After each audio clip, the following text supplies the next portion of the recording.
मु निवेदिता पंडा बनरखी ओडिशा अण gazetted one सेवा संघ आठड़ा शाखा। मु कहवाक चाहूँगी कि आमर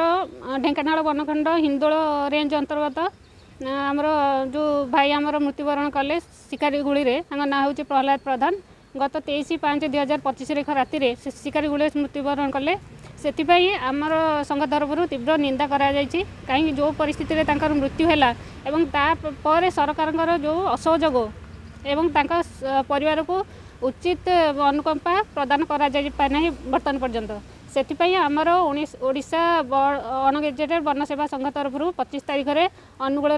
गोटे कार्यकारिणी सदस्य मान गोटे बैठक रखा जाइतिला जो जगबंधु पात्र महाशय अध्यक्षता करथिले एवं से आमर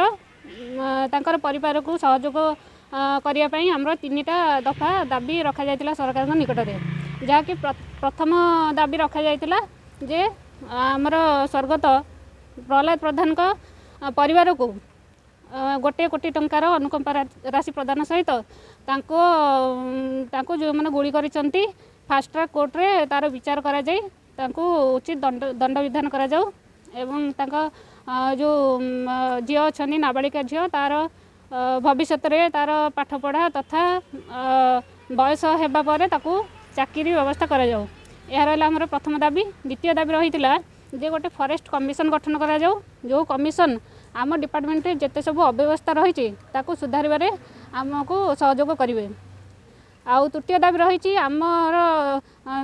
माने वन सेवा जो फॉरेस्ट डिपार्टमेंट जो क्षेत्र कर्मचारी मैंने कार्य करुँच से दैवात कौन अप्रीतिकर परिस्थिति से मृत्युवरण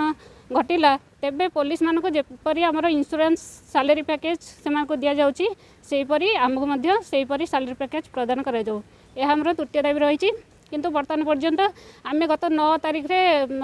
अनुगुल कलेक्टर जरिया माननीय मुख्यमंत्री उद्देश्य गोटे दाबीपत्र प्रदान करूँ 9 तारीख में रैली जाकि कलेक्टर सामू देकी आसलु किंतु वर्तमान पर्यंत सार आमर कौन कथा शुणी ना कि सरकार तरफ कौन प्रकार माने आम दाबी उपर कौन सुचिंतित मतवाद देना से आम संघ तरफ